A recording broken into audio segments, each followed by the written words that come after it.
Muy buenos días a todos, queridos amigos y amigas. Muchísimas gracias por su presencia en este acto.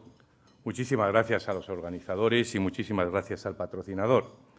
Y, desde luego, muchísimas gracias al ministro Luis de Guindos, por muchas razones, por sus cariñosas palabras, por el apoyo que en Bankia hemos tenido durante todo este tiempo. Hemos tenido un apoyo directo por parte del ministro. Y muchísimas gracias también, ministro, por acompañarnos en un día tan importante para Bankia. Porque hoy es un día extraordinariamente importante para Bankia. Hoy se hace un año, de que el plan de reestructuración de Bankia fuera aprobado por la Comisión Europea. Y, por lo tanto, hoy es un día de celebración para nosotros. Y como hablamos de aniversario, creo que no está de más echar un poco la vista atrás y ver cuál era la situación que teníamos en España y en Bankia hace un año. Y ello no para conducirnos a la autocomplacencia, que sería un tremendo error, dados los tremendos retos que tenemos por delante, sino para fortalecer nuestra autoconfianza cara al futuro. Autoconfianza que todos necesitamos porque, como decía anteriormente, los retos que tenemos por delante son muy importantes y, qué duda cabe, el mayor de estos retos es la lacra del desempleo, cuyo efecto va más allá de los impactos económicos y entra de lleno en la vulnerabilidad personal. Y decía autoconfianza porque en estos últimos meses ha habido un cambio radical en la percepción exterior de la economía española. Y me van a permitir que apunte simplemente 3 datos. Hace exactamente un año, nuestra prima de riesgo estaba en 397 puntos básicos. Unas semanas antes había estado en 630. Hoy, como conocen todos ustedes mejor que yo, estamos claramente por debajo de los 250 puntos básicos. El año pasado, en los 8 primeros meses del año, se registraron en nuestro país salidas netas de capital por valor de más de 250.000 millones de euros, por valor de más del 25% de nuestro PIB. En los 8 primeros meses de este año, las entradas netas se han acercado a los 40.000 millones de euros.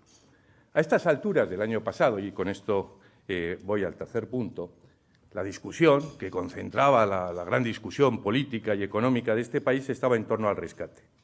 Hoy, afortunadamente, nadie habla de eso.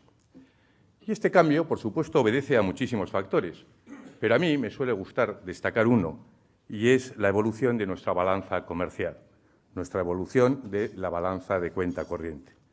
Y me suele gustar enfatizar este punto porque, en definitiva, pone de manifiesto la mejora de nuestra competitividad de nuestro país. Y detrás de la competitividad hay personas que están haciendo un gran esfuerzo y un gran sacrificio.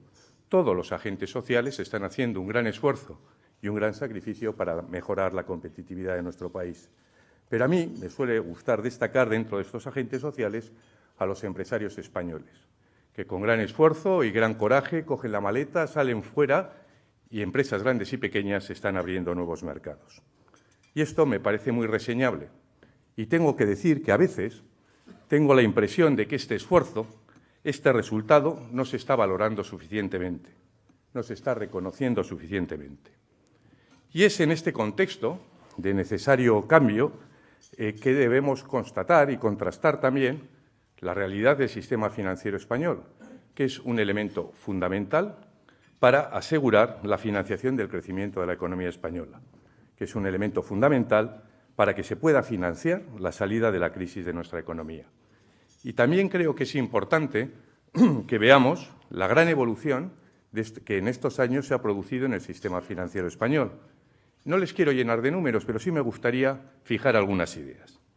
La primera es que cuando uno ve con una cierta perspectiva los cambios del sistema financiero español, tiene que constatar que el modelo de cajas ha evolucionado hacia su bancarización, lo cual era totalmente necesario para que estas entidades fueran capitalizadas y pudieran hacer frente a las provisiones derivadas del deterioro de sus activos. En este periodo ha habido un proceso de consolidación extraordinario. El número de entidades en España ha pasado de 94 a 56. O dicho de otro modo, el Banco Medio español hoy tiene 3 veces más activos de lo que tenía al comienzo de la crisis. La banca española, este es el tercer punto que me gustaría destacar, ha hecho un extraordinario ejercicio de provisiones. ha cargado contra su cuenta de resultados 200.000 millones de euros, el 20% del PIB. Y a pesar de lo anterior, a pesar de estas provisiones, el incremento de core capital de las entidades financieras españolas durante este periodo ha sido de 65.000 millones de euros. Es cierto que las ayudas públicas concentradas en el sector de cajas han contribuido a esta mejora, pero a mí también me suele gustar recordar elementos de comparación con otros países. Me suele gustar recordar que mientras las ayudas públicas medidas sobre PIB en España han sido algo más del 5%, en el Reino Unido han sido del 7%, en Alemania del 11%, y ello por no hablar de los países periféricos. Y paralelamente, dentro de esta reestructuración, las entidades financieras han comenzado con un esfuerzo de conversión muy importante. En el periodo de crisis, el número de trabajadores de la banca española ha disminuido en 58.000 personas, un 21%. El número de oficinas ha disminuido en 7.600, un 17%.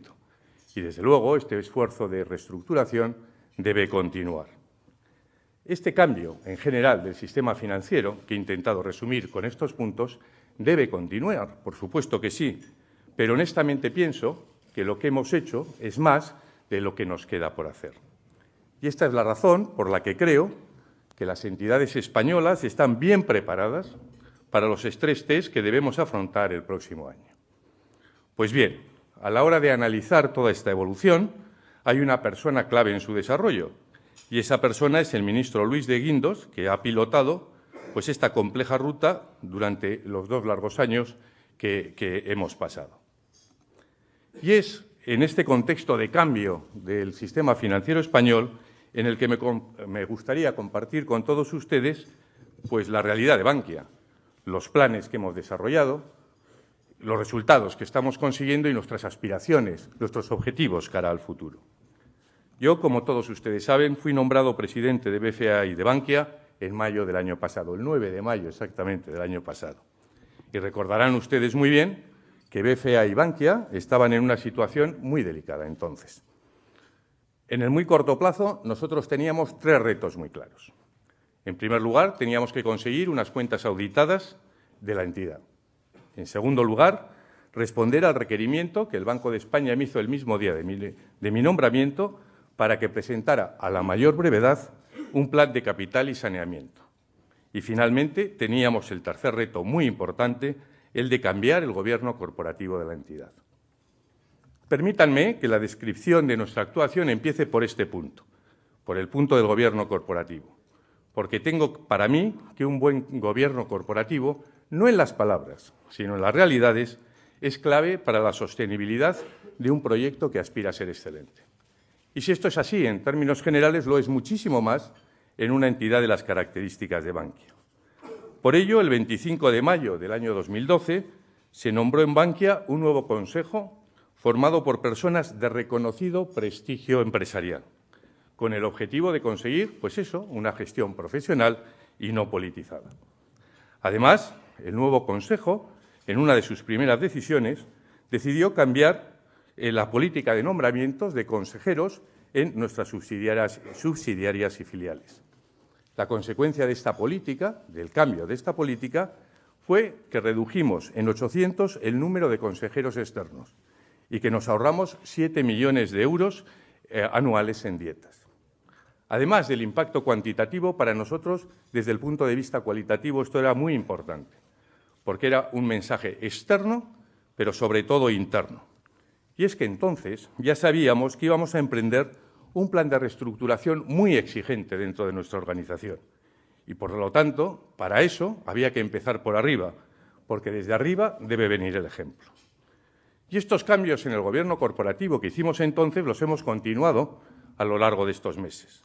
Y, en este sentido, en la última Junta General que celebramos en junio, tomamos una serie de medidas pues, para asegurar el peso de nuestros consejeros independientes, que, por cierto, en Bankia el número total de consejeros es de 10, el número de ellos, 8, son independientes.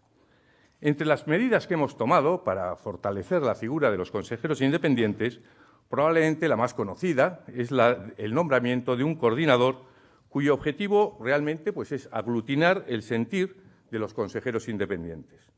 Este puesto es ocupado por Alfredo Lafita, que hoy nos acompaña. El consejero coordinador tiene amplias facultades y entre ellas se incluye la posibilidad de convocar sesiones en el Consejo.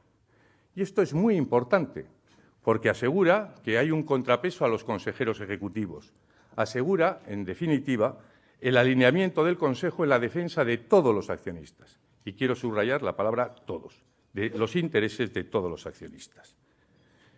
Yo, al hablar del Gobierno corporativo y del Consejo, siempre suelo decir que estoy profundamente agradecido del Consejo por su contribución. Y eso es así. Y además esto no es una cláusula de estilo. Yo estoy agradecido por su aportación, por su dedicación y por su compromiso. Y para ponerles un ejemplo de lo que esto significa, me van a permitir que les cuente pues, una realidad que nunca he contado en público. Miren, hace un año, cuando nosotros empezamos a pensar en la constitución y en la configuración del nuevo Consejo, decidimos hacerlo de una manera muy profesional y, por lo tanto, nos apoyamos en un headhunter. Ustedes pónganse en mayo del año pasado, métanse en el túnel del tiempo y vayan a mayo del año pasado y piensen los riesgos reputacionales que podía tener ser consejero de Bankia. Pues bien, cuando me entrevisté con los consejeros preseleccionados, que por cierto algunos yo no conocía personalmente, nadie me dijo que no. Todos dieron el paso adelante. Pero es más, una vez puestos en sus puestos, pues se encontraron en un mundo de tremendos cambios, de tremendas incertidumbres sobre las decisiones que teníamos que tomar. Es lo que solíamos denominar entonces, y seguimos denominando, las emociones que siempre tenemos en Bankia. Pues bien, en esa época, y lejos de dimitir, lo que hubiera sido también bastante entendible, tuvimos la máxima actividad del Consejo.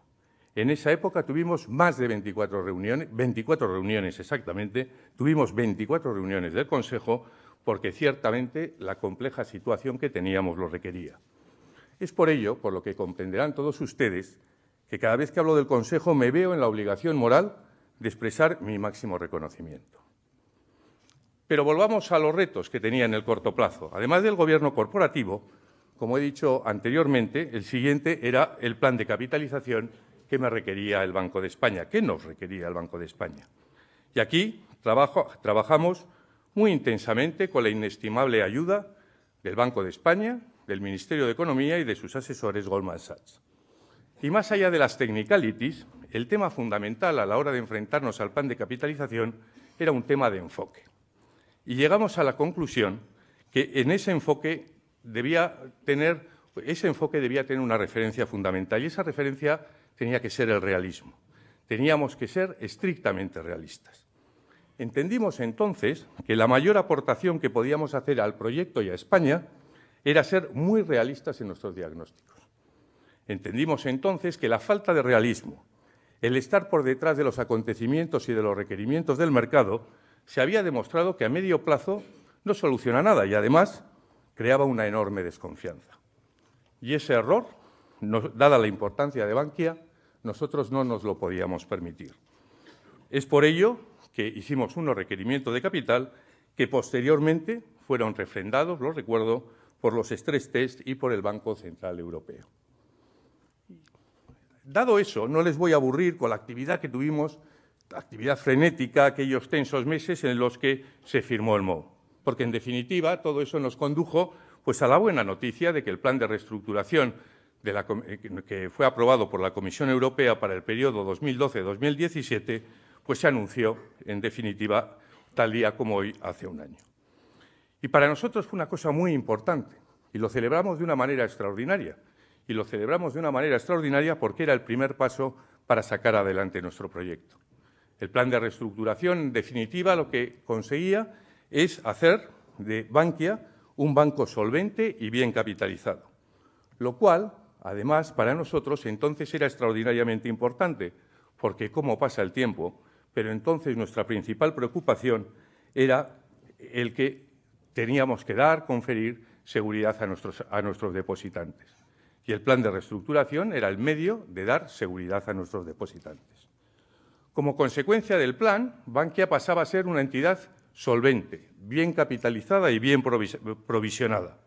Pero nosotros lo que teníamos y lo que tenemos es la obligación de, además de ser solvente, hacerla rentable, porque esa es la manera de crear valor y, en definitiva, posibilitar la devolución de ayudas a los contribuyentes. Este objetivo de ser rentable no lo queríamos dejar en la entelequia, sino que lo tangibilizamos. Y lo tangibilizamos en un reto: conseguir una rentabilidad sobre fondos propios del 10% en el año 2015.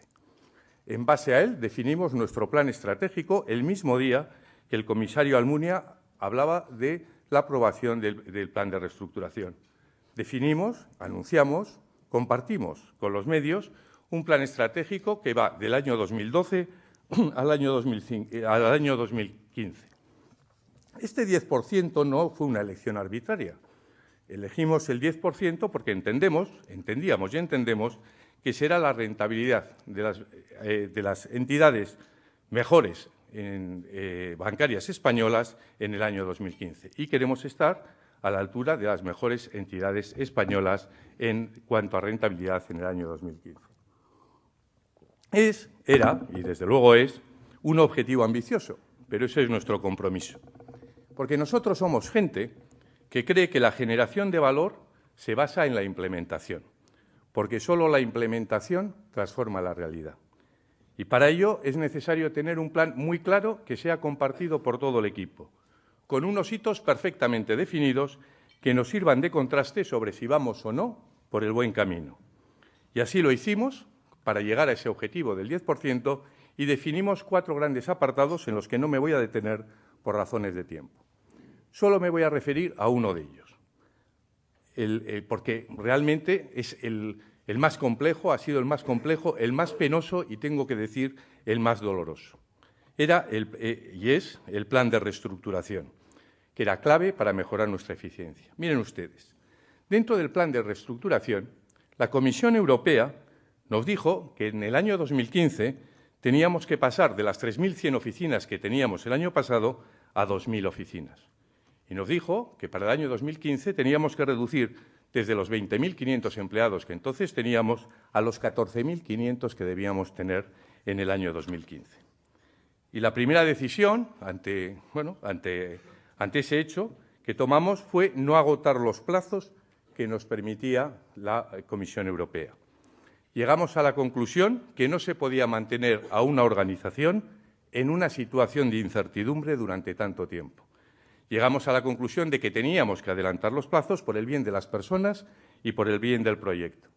Pero también llegamos a la conclusión que un plan tan profundo no se podía realizar sin paz social. Y por eso, para Bankia fue un día clave el 8 de febrero del presente año, donde firmamos un acuerdo con los representantes de los trabajadores. Yo lo he dicho muchas veces y lo vuelvo a repetir. Estoy muy reconocido y además muy agradecido a la contribución de todos para que el ERE fuera una realidad. Le estoy muy agradecido a los sindicatos por su responsabilidad, a las personas que han salido de Bankia por asegurar 14.500 puestos de trabajo, y estoy muy agradecido también a las personas que siguen en Bankia por el esfuerzo salarial que han realizado. Con esta base de la paz social y teniendo en cuenta que en marzo ya conseguimos la integración de todas las plataformas informáticas de las antiguas cajas de ahorro, comenzamos el proceso de cierre en el mes de abril. Decidimos también que cada vez que cerrásemos un proceso de reestructuración en las distintas territoriales íbamos a cambiar la marca, porque terminado el proceso, la referencia solo tenía que ser una. Nos teníamos que olvidar del pasado, la referencia tenía que ser Bankia.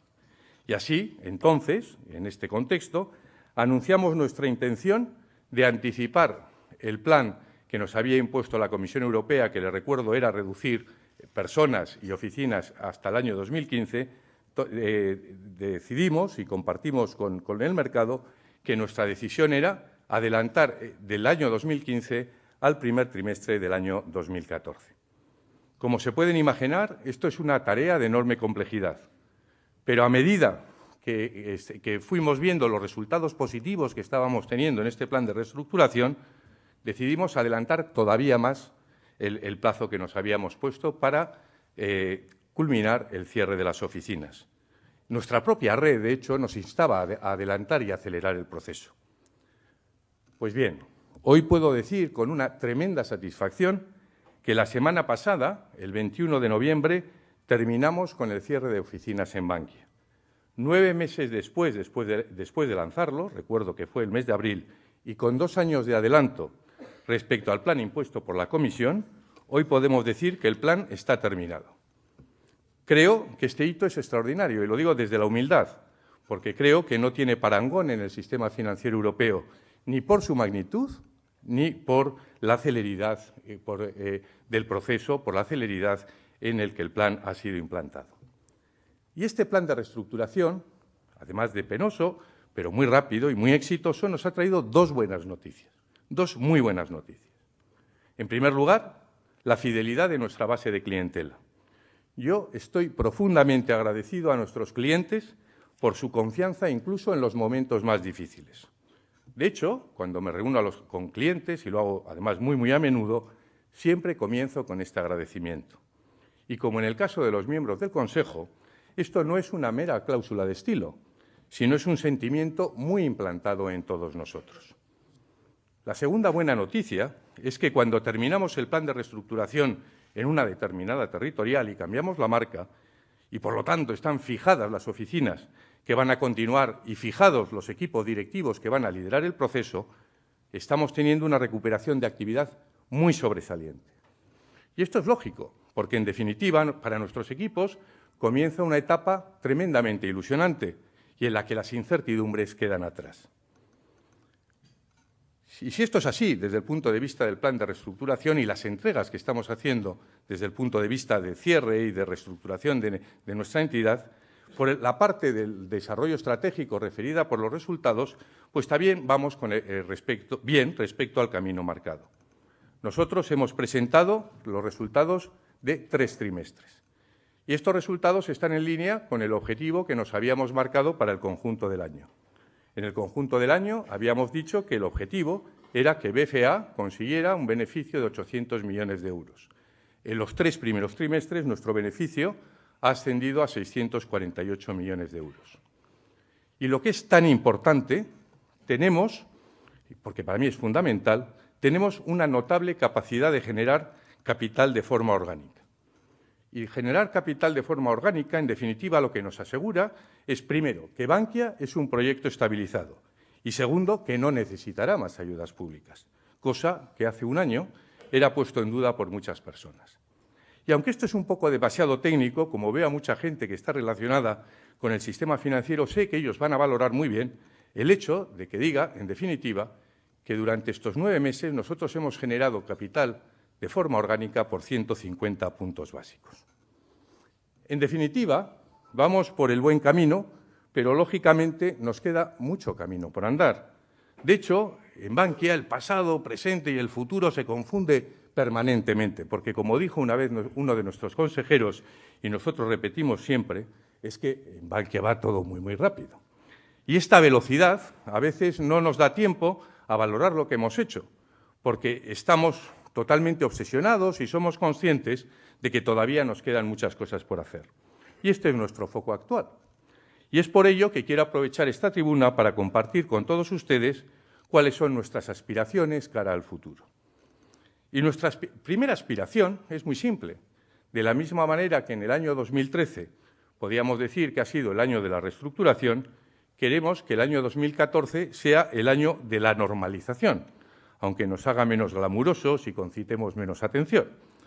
Pero cuando hablo de normalización me gustaría fijar bien este concepto. Cuando hablo de normalización, esto no significa volver a los pacíficos y felices 2005, 2006, 2007, porque ese tiempo ya no volverá. La normalización a la que aspiramos y a la que debemos aspirar es la normalización dentro de la nueva normalidad. Una nueva normalidad que es a la que nos debemos enfrentar, un entorno complejo, cambiante, difícil, muy competitivo, pero también lleno de grandes oportunidades. Y para nosotros, esa normalización la declinamos en base a aspiraciones y me gustaría compartir con todos ustedes algunas de ellas. En primer lugar, nosotros queremos volver a centrarnos absolutamente en nuestros clientes. porque gracias a ellos tenemos un trabajo y una nómina. Y para ello, además de asentar, por supuesto, nuestras oficinas, estamos desarrollando un catálogo de productos muy competitivo, pero basado en la sencillez, en la transparencia y en el hecho de que deben responder a auténticas necesidades de nuestros clientes, porque esta es la mejor forma de preservar la integridad en la relación con ellos, con nuestra base de clientela.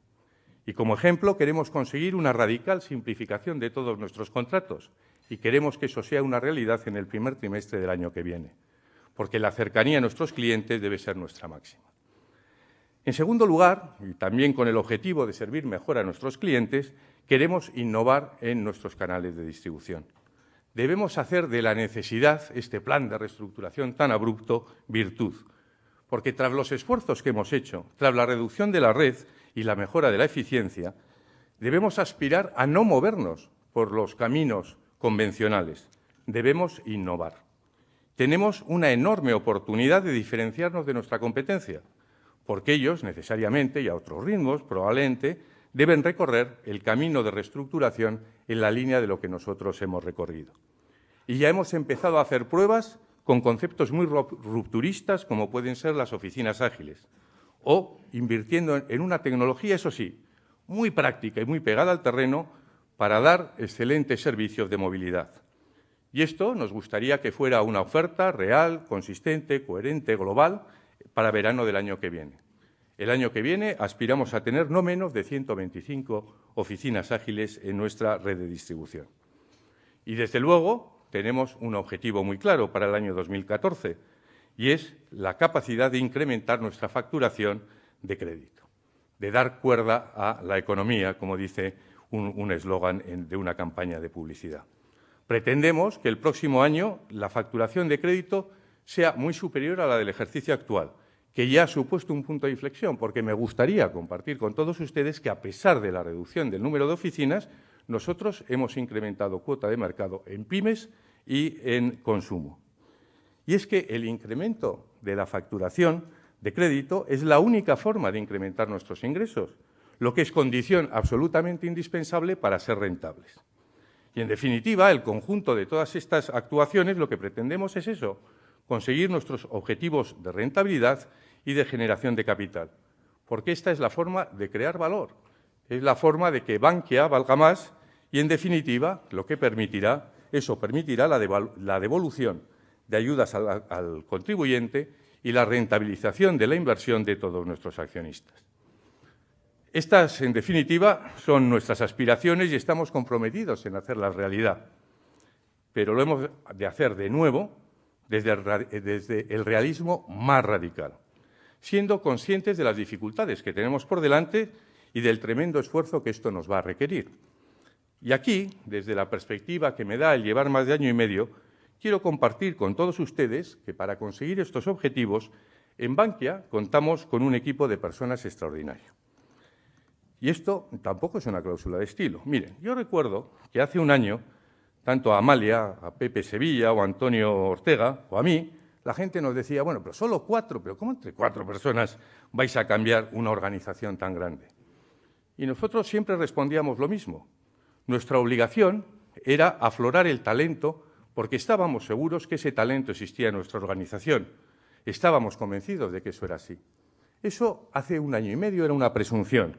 Hoy es una realidad, porque es una realidad que ese talento ha aflorado, que está aflorando y que Bankia cuenta con un equipo de profesionales extraordinario que está dando la vuelta a esta organización, está transformando esta organización.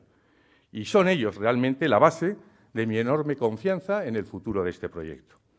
Lo digo siempre y lo digo interna y externamente porque creo firmemente en ello. En definitiva, y con esto acabo, somos muy conscientes del enorme camino que nos queda por recorrer. Y somos muy conscientes de que este camino no está exento de riesgos, por supuesto que no. Obviamente, para que se cumplan nuestras aspiraciones, nos debe acompañar la actividad económica, sobre cuyo punto soy razonablemente optimista. Y también, oye, ¿por qué no decirlo?, sería bueno tener un poquito de suerte, porque eso siempre es necesario. Pero quiero también decirles que el equipo de Bankia afrontamos estos retos con un plus de motivación, Porque Bankia no solo es un proyecto profesionalmente muy atractivo, que desde luego lo es, sino que tiene el plus de ser un proyecto de amplio impacto social. Piensen ustedes, y yo creo honestamente que hay pocos ejemplos tan claros en los que, como el nuestro, como en el de Bankia, en el que nuestra principal labor desde el punto de vista de responsabilidad social sea precisamente que Bankia esté retomando la senda de la solvencia, de la eficiencia y de la rentabilidad.